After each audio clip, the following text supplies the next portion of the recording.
Evangelho de Marcos, capítulo 6, versículos de 14 a 16. Ora, o rei Herodes ouvira falar de Jesus, cujo nome se tinha tornado célebre. Dizia-se: João Batista ressuscitou de entre os mortos. É por isso que o poder de fazer milagres opera nele. Outros, porém, diziam: É Elias. E outros diziam: É um profeta, como um dos antigos profetas. Herodes, tendo ouvido isto, disse: Este é aquele João, a quem eu mandei degolar, e que ressuscitou dos mortos. Palavra da salvação. Comentário Marcos 6, de 14 a 16. São Beda. Aqui aprendemos quão grande era a inveja dos judeus. Com efeito, eis que criam, sem que houvesse testemunhas, que João, de quem se disse que não fez nenhum milagre, pôde ressuscitar dos mortos. Quanto a Jesus, que fora aprovado por Deus com poderes e sinais, ele, cuja ressurreição pregavam os anjos, apóstolos e as mulheres, os mesmos judeus, preferiram crer que não ressuscitara, mas que fora furtivamente retirado do sepulcro.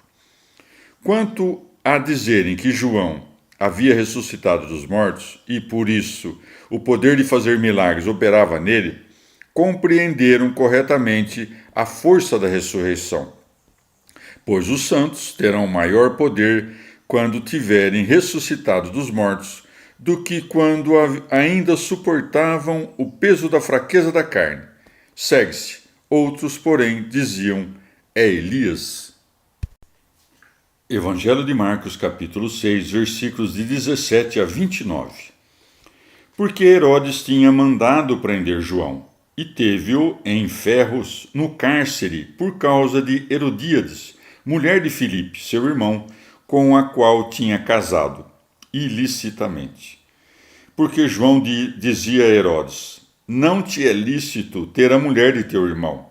Herodíades tinha-lhe rancor e queria fazê-lo morrer, porém não podia, porque Herodes, sabendo que João era varão justo e santo, olhava-o com respeito, protegia-o e, quando o ouvia, ficava muito perplexo, porém ouvia-o de boa vontade.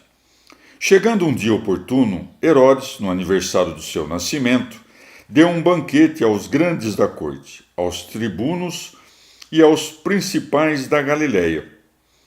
Tendo entrado na sala a filha da mesma Herodíades, dançou e agradou a Herodes e aos seus convivas.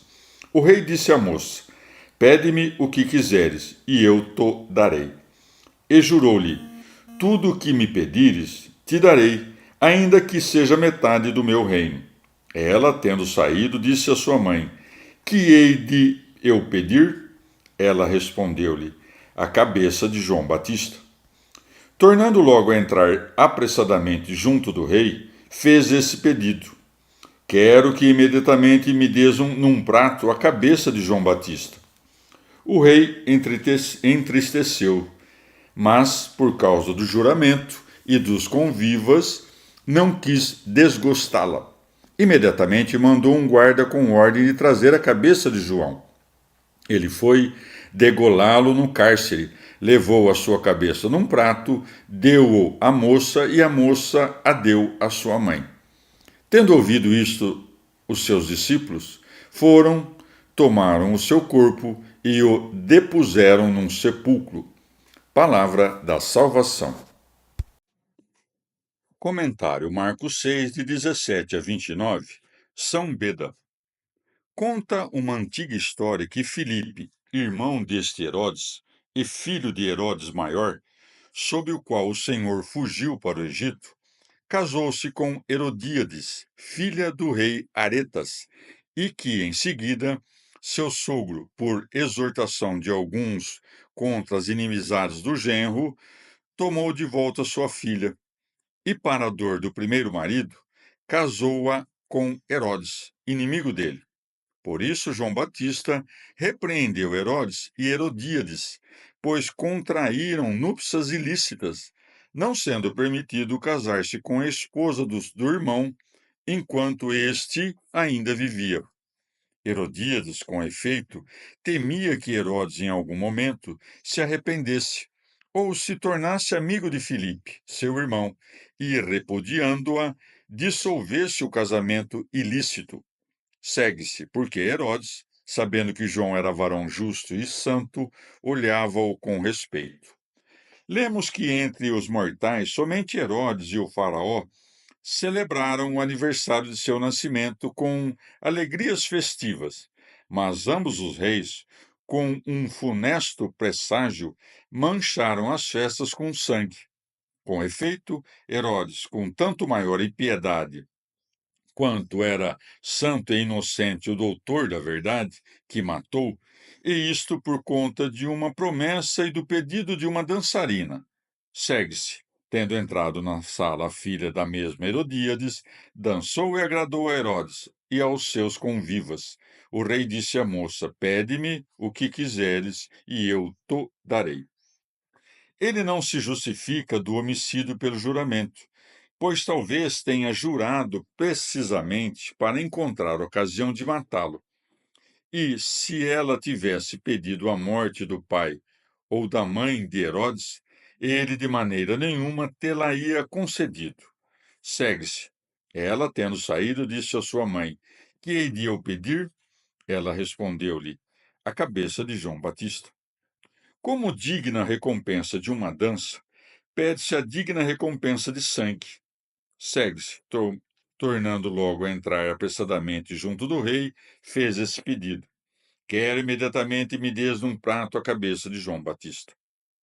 É costume das Escrituras que o historiador assim narre as opiniões de muitos, isto é, de que maneira um certo fato era, naquele tempo, julgado por todos, assim como também José é chamado pela própria Maria de pai de Jesus.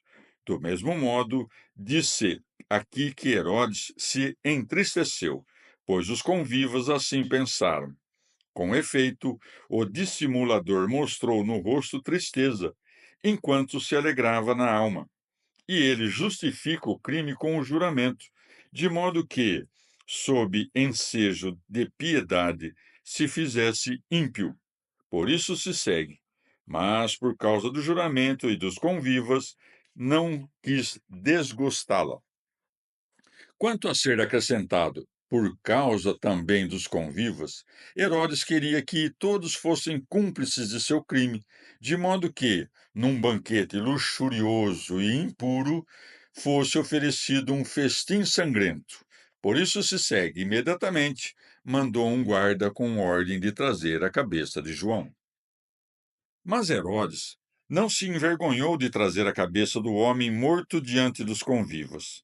Não lemos, no entanto, que o faraó tenha cometido nenhuma loucura desse tipo. De qualquer modo, por ambos os exemplos, se prova que é-nos mais útil trazer com maior frequência à memória o dia de nossa morte, temendo e agindo de modo casto, que celebrar, cometendo excessos, o aniversário de nosso nascimento.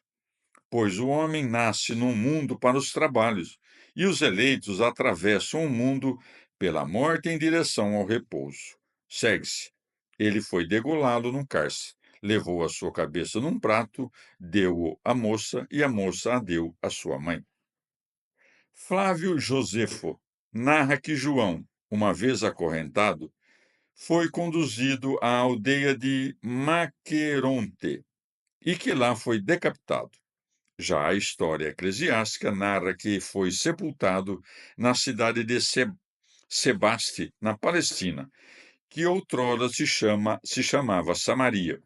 A degola de João insinua a diminuição de sua fama, pois o povo pensava que ele era o Cristo, assim como a elevação do Salvador na cruz designava o avanço da fé, pois também ele, que antes era considerado pelo povo como um profeta, foi reconhecido por todos os fiéis como o Filho de Deus.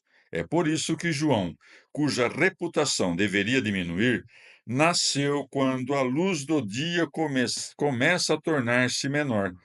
Já o Senhor nasceu na época do ano em que o dia começa a aumentar.